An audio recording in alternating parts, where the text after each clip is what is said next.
Good morning everyone, welcome back in my class physics पैन के sir.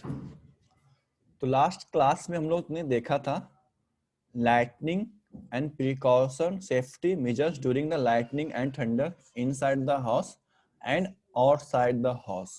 ठीक है, but suppose unfortunately when lightning struck a human then what we should do, हमको याद सीखना है। ठीक है, तो लाइटनिंग अगर स्ट्रक हो गया किसी पर्सन पर तो क्या करें, उस केस में क्या करें। ठीक है, ज्यादा क्या होगा, आपका जान जा सकता है, बट अगर आप जानते हैं कि कैसे उससे बचना है, उसके बाद हमको क्या क्या करना चाहिए। अगर किसी पर्सन को लाइटनिंग स्ट्रक कर गया, आपका फ्रेंड है, आप बच गए, बट आपका फ्रेंड जो है वो लाइटनिंग से स्ट्रक कर गया, तो क्या क्या प्रिकॉशंस और क्या क्या सेफ्टी मेजर्स उसको देना है, क्या क्या फर्स्ट ऐड करना है, हमको सीखना है इस क्लास में। ठीक है, चलिए तो देखिए, सबसे पहले on being struck by lightning a person may die, हो सकता है कि वो मर जाए, बट हमको क्या करना है, बचाना है। तो मरने पहले हम लोग देखते हैं कि कैसे वो मरेगा। The death by lightning occurs due to the cardiac arrest, यानी कि उसका जो हार्ट बीट है वो क्या हो जाएगा, स्टॉप हो जाएगा, वो चलना बंद हो जाएगा। कार्डियक अरेस्ट बोलते हैं किसको, जब हार्ट बीट हमारा क्या हो जाए, स्टॉप हो जाए, सांस लेना, और हमारा जो हार्ट सिस्टम है वो फेल हो जाए। ठीक है, तो ये क्या हो जाएगा, सडन डेथ हो जाएगा। It can cause damage to our nervous system, हो सकता है कि हार्ट बीट से नहीं उसका डेथ होता है, तो उसका नर्वस सिस्टम, यानी कि उसके सारे नर्वस सिस्टम जो हम लोग सोचते हैं या फिर कुछ करते हैं, हमारा जो शरीर काम करता है, वो सारा सिस्टम क्या हो जाएगा, फेल हो जाएगा। बर्न इंजरी, या हो सकता है लाइटनिंग से कोई उसका पार्ट्स जल जाए। लॉस ऑफ हियरिंग, ठीक है, या साइट, या फिर उसको दिखाई देना, इतना ज्यादा लाइट होता है कि उसको दिखाई देना, या इतना ज्यादा साउंड है उसको सुनाई देना, दोनों क्या हो जाए, बंद हो जाएगा। जैसे आपके सामने आप खड़े हैं, सपोज एक बड़ा सा ट्रक आपके सामने आ जाता है, लाइट देता है, तो आप क्या करते हैं, आपको दिखाई देना, उस वक्त आपको लगता है कि कुछ दिखाई नहीं देता है। हियरिंग, कोई आपके सामने पटाखा छोड़ दे, बड़ा सा बॉम्ब छोड़ दे, तो क्या होता है, आप देखते हैं ना, आप देख क्या उस वक्त ऑब्जर्व करते हैं कि आपको कान जो है, आप हेयरिंग को सही से नहीं ऑब्जर्व कर पा रहे हैं। ठीक है, और शॉर्ट टर्म मेमोरी लॉस, ये हो गया गजनी, यानी कि अगर लाइटनिंग स्ट्रक कर गया तो आप गजनी बन सकते हैं। ठीक है, तो effects of lightning on human. अब हमको मेथड सीखना है कि कैसे हम अपने, एक फ्रेंड है जो लाइटनिंग से स्ट्रक कर दिया है, तो उसको हम कैसे उसको बचा सकते हैं, क्या क्या फर्स्ट एड ट्रीटमेंट हमको देना है। तो मेरा क्वेश्चन है आपसे स्नेहा राज, आप बताइएगा कि सपोज एक पर्सन था ए, उसको लाइटनिंग स्ट्रक कर दिया, then it is advisable to touch our friend, क्या उस फ्रेंड को टच करना एडवाइजेबल है, क्या हम उसको टच करना चाहिए कि नहीं करना चाहिए, बोलिए। सर टच सर, तो उसमें तो लाइटनिंग एनर्जी चार्ज आ जाएगा ना, तो कुछ देर तक टच नहीं करेंगे। ठीक है, अगर आपको याद होगा तो कल के क्लास में हम बताए थे, human body is not able to store the charge. ठीक है, ह्यूमन बॉडी चार्ज को स्टोर नहीं करता है, नहीं कर सकते, ह्यूमन बॉडी चार्ज को स्टोर नहीं करता है, सो इट मतलब इज कि सेफर। कुछ सेकंड तक रुकेंगे, ठीक, इसको क्या है, सेकंड तक रुकेंगे। सेफ, हम इसको टच कर सकते हैं, इसको हम ट्रीटमेंट दे सकते हैं, इसको टच करने से हमको कोई शॉक नहीं लगेगा। याद आ रहा है रौनक? Yes sir. ठीक है, तो it is suggestable to touch and give some first aid care to our friend. क्या क्या करना है आपको, देखिए, तो इसको हमको सीखना है। Suppose in case of cardiac arrest, lightning struck किया, कार्डिक अरेस्ट हो गया, यानी कि हार्ट बीट उसका नहीं चल रहा है, so what we should do, you can give the first aid by performing mouth to mouth breathing and CPR, इसको बोलते हैं कार्डियो पल्मोनरी रिससिटेशन, यानी कि आपको चेस्ट को बार बार प्रेस करना है, जोर जोर से क्या करना है, चेस्ट पर आपको प्रेस करना। देखो यहाँ पर चेस्ट को क्या करना है, कंप्रेस करना है, mouth to mouth breathing, air को फ्लो करवाना है, और क्या करना है, चेस्ट को कंप्रेस करना है, शॉक देना है, चेस्ट पर क्या करना है, शॉक देना है। ठीक है, तेजी से क्या करना है, धक्का मारना है। ये भी नहीं देखना है कि उसको चोट लग रहा है, ये देखना है कि उसके हार्ट बीट को कैसे स्टार्ट कर दें। ठीक है, तो क्या है, कार्डियो पल्मोनरी रिससिटेशन। ठीक है, अगर उसका सांस नहीं चल रहा है, इन केस ऑफ रिस्पायरेशन अरेस्ट, तो आपको क्या करना है, फिर से वही प्रोसेस करना है, चेस्ट कंप्रेशन और लंग वेंटिलेशन। लंग वेंटिलेशन मतलब माउथ में एयर को फ्लो करना है तेजी से। अगर ये करते हैं कुछ देर तक, अगर वो उसमें हल्का सा भी चांस रहेगा तो आपका फ्रेंड उठ करके आपके साथ खड़ा हो सकता है और फिर से आप किसी भी पार्टी में जाने के लिए तैयार हो सकते हैं। तो ये हमारा फर्स्ट एड केयर है। क्या करना है, माउथ टू माउथ ब्रीदिंग और सीपीआर। सीपीआर का मतलब कार्डियो पल्मोनरी रिससिटेशन। ठीक है, यहाँ पर देखिए प्रोसेस क्या क्या करना है। सबसे पहले आपको क्या करना है, पर्सन को सीधा लेट करके क्या करना है, आपको माउथ टू माउथ ब्रेथ करना है और फिर क्या करना है, चेस्ट को प्रेस करना है। ठीक है, क्लियर हुआ सबको? Yes sir. ठीक, चलिए तो इसको नोट कर लीजिए, first aid care and effects of human. So now we are going to discuss our next topic, that is about the earthquake. ठीक है, अर्थक्वेक के बारे में हमको क्या क्या सीखना है उसके बारे में लोग स्टडी करेंगे। तो अर्थक्वेक के स्टडी को हम लोग बोलते हैं सिस्मोलॉजी। क्या बोलते हैं, सिस्मोलॉजी। ठीक है, and the structure of the earth and the interior of the earth is called geology. याद रखिएगा, जियोलॉजी में क्या करते हैं, अर्थ और अर्थ इंटीरियर। के स्ट्रक्चर को हम लोग क्या करते हैं, स्ट्रक्चर और इंटीरियर। हाँ, स्ट्रक्चर और इंटीरियर को स्टडी करते हैं। Seismology is a branch of geology. ठीक है, याद रखिएगा, जियोलॉजी के ही अंदर क्या आता है, सिस्मोलॉजी। क्यों? क्योंकि अर्थ के अंदर ही तो अर्थक्वेक होता है। क्या होता है, अर्थ के अंदर ही क्या होता है, earthquake. What is earthquake? Sudden shaking and trembling of earth. Earthquake क्या होता है, sudden shaking and trembling of अर्थ। आप लोग फील किए अर्थक्वेक लाइव? Yes sir. ठीक है, अगर आपको याद होगा 2015 में अप्रैल में आया था 2 बार।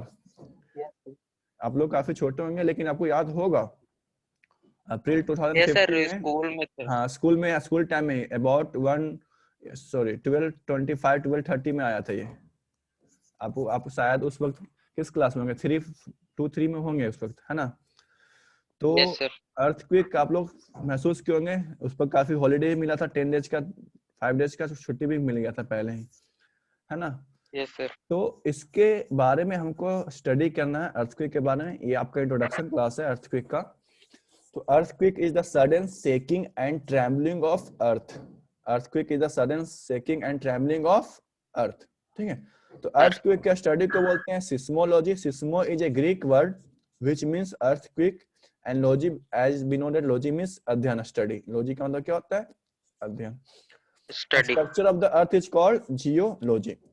तो अर्थक्वेक तो हम जानेंगे कि shaking and travelling of earth होता है, लेकिन अर्थक्वेक में हमको पढ़ना है कि अर्थक्वेक ओरिजिनेट कैसे होता है।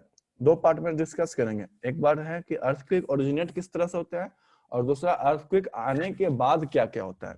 एक अर्थक्वेक के पहले यानी कि अर्थक्वेक बना कैसे, आया कैसे, और दूसरा अर्थक्वेक आया उसके बाद क्या क्या चेंज हुआ अर्थ में, अर्थ सरफेस पर, हमारे सोशल क्या क्या चेंज हुआ आसपास, उसको हम लोग स्टडी करेंगे। ठीक है, तो आज हम लोग इंट्रोड्यूस कर रहे हैं स्ट्रक्चर ऑफ द अर्थ। अर्थ का स्ट्रक्चर, पहले हमको अर्थ का स्ट्रक्चर पता रहेगा तभी तो अर्थक्वेक के बारे में स्टडी कर पाएंगे, है ना? ठीक है, तो as we know that the earth is divided into 3 part, crust, mantle and core. यहाँ तक कुछ नया चीज लग रहा है आपको? No sir. यहाँ तक आपको पता है? ठीक है, अर्थ के स्ट्रक्चर को 2 पार्ट में डिवाइड करेंगे। एक है कंपोजिशनल लेयर ऑफ द अर्थ, यानी कि अर्थ के सरफेस में क्या क्या प्रेजेंट होता है। दूसरा हम लोग पढ़ेंगे मैकेनिकल लेयर ऑफ द अर्थ, यानी कि अर्थ का अलग अलग फिनोमिनन क्या है, कौन सा लेयर किस तरह का मूवमेंट करता है। ठीक है, mechanical layer of the earth. तो पहले हम लोग पढ़ेंगे compositional layer of the earth. Compositional layer of the earth में अर्थ को डिवाइड किया गया crust, mantle and core. As we know that crust is the outermost part of the earth. जैसे अगर हम इसको अर्थ को अगर हम एक संतरा ऑरेंज की तरफ ट्रीट करें, तो जो छिलका है, जो संतरा का जो बाहर में जो ये इसका छिलका है, ठीक है, तो उसको हम लोग क्या बोलेंगे, क्रस्ट। जो आपका क्या कंसिस्ट करता है, जो आपका जो टॉप सॉइल है, टॉप सॉइल हो गया, या फिर जो भी जितने मिनरल्स होते हैं वो कहाँ पर पाया जाता है, क्रस्ट में। कहाँ पर पाया जाता है, क्रस्ट। क्रस्ट में, ठीक है। Crust is the outermost layer, जहां पर हम लोग सारे के सारा लिविंग ऑर्गेनिज्म रहता है। कहाँ पर रहता है, क्रस्ट में। उसके बाद जो मिडिल लेयर है, जहां पर से ये बीच का जो लेयर है, बीच का जो लेयर है उसको बोलते हैं मेंटल। एंड जो सबसे लास्ट है, जहां पर सिर्फ आयरन, जहां पर iron, lot of iron particles, iron materials present होता है, उसको बोलते हैं कोर, ठीक है। तो हम अर्थ को 3 पार्ट में डिवाइड कर दें, क्रस्ट, मेंटल और core. Crust outermost, mental middle, and core हो गया हमारा इनर मोस्ट। कोर हो गया मेरा इनर मोस्ट लेयर। अब इसके थोड़ा सा डिटेल को हम स्टडी करते हैं, क्रस्ट, मेंटल और कोर को। देखिए, फर्स्ट हो गया क्रस्ट। तो क्रस्ट को कैसे डिस्टिंग्विश करेंगे, कैसे पहचानेंगे। तो हमारा जो अर्थ का जो फ्लोर है, अर्थ का जो ऊपर वाला फ्लोर है, एक तो हो सकता है अर्थ में ओशियन भी होगा और एक माउंटेन भी होगा, होगा ना। माउंटेन भी प्रेजेंट है और सी और ओशियन भी प्रेजेंट है। तो ऊपर का जो थिकनेस है वो वैरी करता है। सी और माउंटेन के बीच में जो थिकनेस होता है क्रस्ट का, वो वैरी करता है 15 किलोमीटर से 31 किलोमीटर तक, ठीक है। अर्थ का जो क्रस्ट है उसका थिकनेस कितना करता है, 15 किलोमीटर से 31 किलोमीटर। आप लोगों को पता है हमारा जो अर्थ है उसका डायमीटर कितना है, 12,780 किलोमीटर है ना। तो यानी रेडियस अबाउट कितना हो जाएगा, 6,378 या 70 किलोमीटर, इतना रेडियस है हमारा अर्थ का। तो इसी थिकनेस को हम लोग डिवाइड करेंगे, इसी रेडियस को डिवाइड करेंगे क्रस्ट, मेंटल और कोर में, ठीक है। तो सबसे पहले किसके बारे में स्टडी कर रहे हैं, कोर, सॉरी, क्रस्ट के बारे में। तो क्रस्ट का थिकनेस वैरी करता है 15 किलोमीटर से लेकर के 31 किलोमीटर तक, ऊपर वाला लेयर, ठीक है। अब इसका टेम्परेचर, तो टेम्परेचर ऊपर में अबाउट 20 डिग्री सेल्सियस होता है, लेकिन जैसे जैसे नीचे जाएंगे, जैसे जैसे इसके नीचे जाएंगे, टेम्परेचर क्या होता जाएगा, बढ़ता जाएगा, ठीक है। कोर में जो टेम्परेचर, याद रखिएगा, कोर में जो टेम्परेचर है वो है 5000 डिग्री सेल्सियस। यानी कि अर्थ का जो मैक्सिमम टेम्परेचर है वो कितना है, 5000 डिग्री सेल्सियस, ठीक है। अगर हम सन का सरफेस का बात करें तो उसका टेम्परेचर होता है 6000 डिग्री सेल्सियस, ठीक है, कंफ्यूज मत होइएगा। सन का जो सरफेस का टेम्परेचर कितना है, 6000 डिग्री सेल्सियस। और अर्थ का जो कोर का जो टेम्परेचर है, सेंटर का जो टेम्परेचर है वो कितना है, 5000 डिग्री सेल्सियस। तो अभी हम बात करें क्रस्ट का, फर्स्ट पार्ट।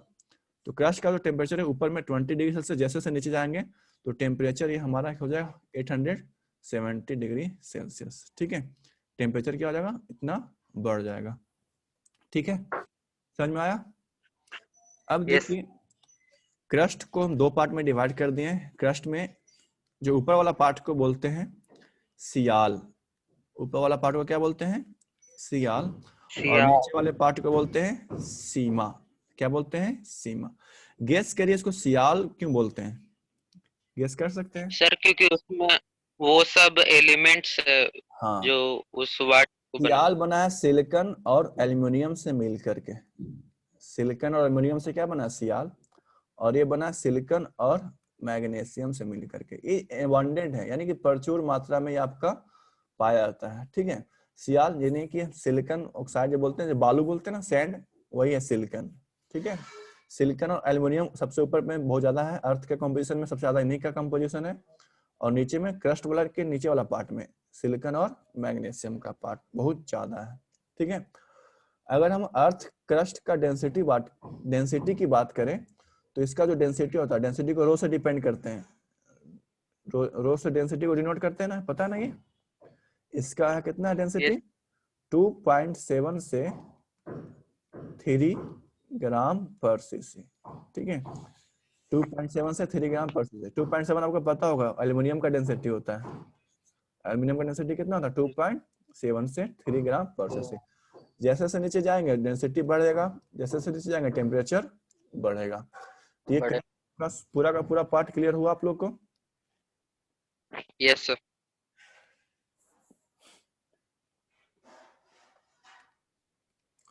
ठीक है। अब किसकी बारी आती है?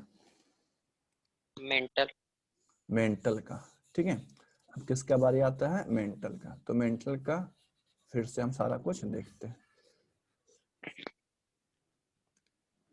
देखिए, mental is the middle layer, mental is the middle layer. ठीक है, तो सबसे पहले इसका थिकनेस की बात करते हैं, कितना इसका थिकनेस है। तो आपको ये जो दिख रहा है, आपको लेयर दिख रहा है अलग अलग कलर, ये ऑरेंज था, ये आपका हल्का सा येलो है, और ये आपका गोल्डन कलर का है। ठीक है, तो ऑरेंज ये जो पार्ट दिख रहा है आपको, ये जो आपको ऑरेंज वाला पार्ट दिख रहा है, ये क्या है? मेरा मेंटल। ये क्या है? मेंटल। ये जो पार्ट दिख रहा है ये क्या है? मेंटल। आप लोग डिस्टिंग्विश कर पा रहे हैं? Yes sir. ठीक है, तो मेंटल का जो थिकनेस है, थिकनेस की बात करें तो इसका जो थिकनेस है अबाउट 2900 किलोमीटर है। ठीक है, आपका जो इसका जो थिकनेस था कितना किलोमीटर था? ऊपर वाला का थिकनेस कितना था? 15 से 31 किलोमीटर। 31। हाँ, इसका जो थिकनेस है कितना है? 2900 किलोमीटर। अगर हम इसके मटेरियल्स का जो बात करें तो इसमें जो मटेरियल प्रेजेंट होता है मेंटल में, वो generally silicon, magnesium and some amount of iron होता है। ठीक है, silicon, magnesium and some amount of iron होता है, ये लार्ज अमाउंट में आपका प्रेजेंट है। ठीक, इसके बाद अगर डेंसिटी की बात करें तो इसका डेंसिटी जो होता है 3 से 4.7 ग्राम पर सीसी। यानी डेंसिटी बढ़ रहा है घट रहा है? बढ़ रहा। डेंसिटी क्या हो रहा है? बढ़ रहा है। ठीक है, अगर हम बात करें टेम्परेचर का, तो इसका जो टेम्परेचर बढ़ जाता है 870 से बढ़ करके हो जाता है 2200 डिग्री सेल्सियस। इसका टेम्परेचर कितना होता है? 2200 डिग्री सेल्सियस। किसका? मेंटल का। मेंटल का। और मटेरियल कौन सा है? Silicon, magnesium and iron. Iron. अब बात करते हैं आउटर कोर का। देखो, कोर को हम दो पार्ट में डिवाइड कर दिए हैं। कोर को हम कितने पार्ट में डिवाइड कर दिए हैं? दो पार्ट में। दो। ठीक है, क्यों? Due to the state of the core. Core is divided into two part. ऊपर वाले को बोलते हैं आउटर कोर और नीचे वाले को बोलते हैं इनर कोर। ठीक है, इसमें से एक सॉलिड में है और एक लिक्विड में है। तो जल्दी से चैट में बताना है, चैट में बताना है कौन सा कोर सॉलिड है और कौन सा कोर लिक्विड है। जल्दी से चैट में बताइए आप लोग।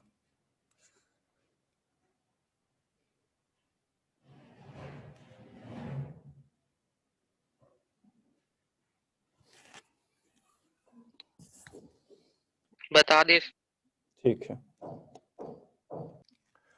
क्या होगा बताइए, कौन सा सॉलिड होगा, कौन सा? Inner core. Inner solid. Inner solid. ठीक है, वाटर लिक्विड, लिक्विड। ये कहना चाह रहे हैं? यस। क्यों, ऐसा क्यों हुआ? किसका टेम्परेचर ज्यादा है? टेम्परेचर सर इनर का टेम्परेचर ज्यादा, लेकिन उधर प्रेशर भी बहुत ज्यादा है, वेरी तो गुड, वेरी गुड। प्रेशर के कारण हाँ, बहुत अच्छा। नजदीक हो जाए। ठीक है, वेरी गुड, नाइस एक्सप्लेनेशन। यानी कि आप इसको पहले सुने हैं या पढ़े हैं। देखिए, यस सर। इनर कोर का जो टेम्परेचर है वो 2 to 5 एक मिनट, सॉरी, इसका जो टेम्परेचर है अबाउट 3400 डिग्री सेल्सियस है।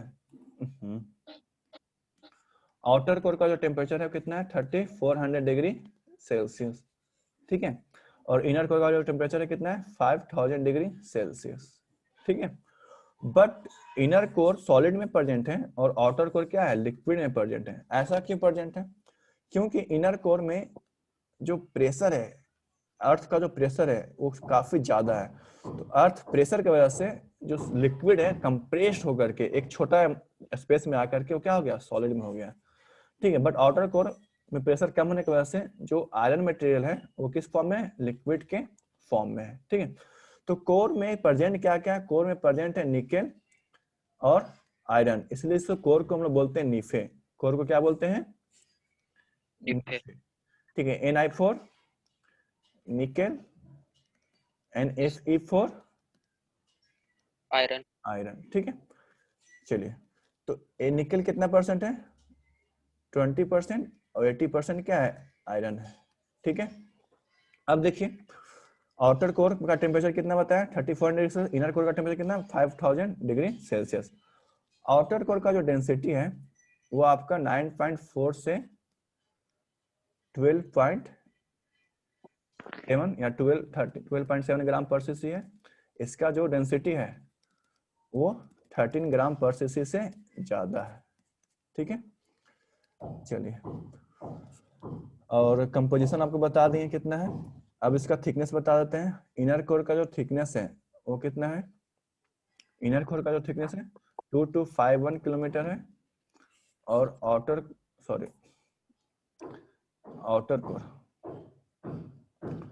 कोर का जो थिकनेस है 2251 किलोमीटर है, और इनर कोर का जो थिकनेस है 1220 किलोमीटर। ठीक है, कंप्लीट डिस्कशन किसका हो गया, क्रस्ट, मेंटल और कोर का, ठीक है। तो इसको आप लोग नोट कर लीजिए, क्रस्ट, मेंटल एंड कोर के बारे में जो डिस्कस किया हुआ है, ठीक है। आज के लिए इतना ही रखते हैं, मिलते हैं आप लोग से नेक्स्ट क्लास में। तब तक के लिए thank you and have a nice day.